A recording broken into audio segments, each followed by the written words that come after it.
네, 미국과 유럽 시장 마감 상황 알아보셨고요. 그 관련된 이슈들까지 체크를 해보셨습니다. 자, 이제 아시아로 넘어와 보도록 하겠습니다. 네, 미중산업경제연구소 조용찬 소장과 함께합니다. 안녕하세요. 예, 안녕하십니까.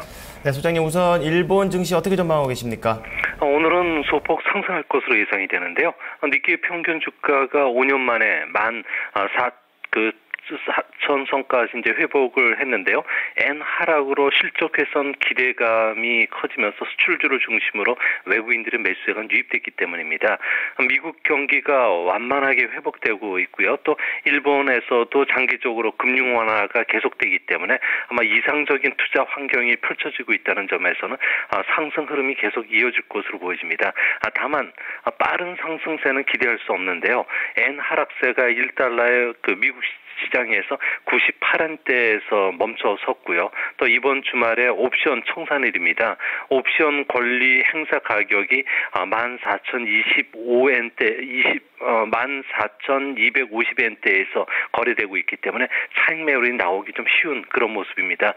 최근 급등했던 수출주보다는 내수주 쪽이라든지 첨단 기술 쪽으로 순환매가 유입되지 않을까 보여집니다. 오늘은 토요타 자동차, 도시바와 같은 업종 대표주를 중심으로 해서 181개 기업이 실적을 발표합니다. 네, 중국 증시도 살펴보겠습니다. 3거래일 연속 상승이 나왔는데요. 오늘은 어떻게 전망하십니까? 네, 좀 숨고르기 장세가 펼쳐질 것으로 보여지는데요. 오늘 수출입 경제지표 발표를 시작으로서 월요일까지 주요 경제지표 일정이 꽉 차 있기 때문에 아마 투자가들이 관망 분위기를 띌 가능성이 높습니다. 특히 중국 본토로 유입되는 한머리로 인해서 위엔화 절상이 지금 상당히 좀 빨라지고 있고요. 여기에다가 금융기관들에 대해서 재테크 상품 규제라든지 그리고 한머니 유입으로 금리 인하 가능성이 수그러들었다는 점에서는 아무래도 금융기관들을 중심으로는 악재가 될 가능성이 높아 보입니다. 또한 기술적으로 보더라도 3일 연속 상승하는 동안에 거래량이라든지 주도주가 없이 올랐기 때문에 아무래도 차익 매물이 출회될 가능성이 높습니다. 다만 소비 관련주라고 할 수 있는 통신이나 문화 오락, 자동차, 인터넷 쪽으로는 좀 순환매가 계속 돌지 않을까 보여집니다. 네, 중국이 발표한 수출 지표가 조작됐다는 의혹이 꾸준하게 제기가 되어 오고 있는데요. 중국 정부 조사에서 사실로 확인이 됐다고 하는데 무슨 이유로 이렇게 무역 서류를 조작하는 건가요? 네, 3월 무역 통계를 보면은 홍콩에 대한 중국의 수출은 93%나 급증했지만 홍콩에서 발표되는 중국 수익 금액은 13%에 그쳤는데요. 이 때문에 수출 조작과 관련된 의심을 계속 받아왔습니다. 주로 반도체와 같은 IT 품목의 수출 코스트 조작이 무척 쉽기 때문에 고가로 홍콩에 수출하는 수법을 통해서 해외에 있는 한머니들을 중국으로 유입시켰는데요. 문제는 미국과 유럽 그리고 일본까지 금융 완화에 나서면서 중국으로 한머니 유입이 지금 빨라지고 있습니다. 이 때문에 위엔화는 1달러에 6.15 위엔으로 94년 외환시장 개설된 이후에 최고치를 기록할 정도로 절상 압력이 지금 강해지고 있고요. 또한 이 자금들이 부동산 시장의 거품뿐만 아니라 중국 통화 관리에도 지금 악영향을 미치고 있다고 합니다.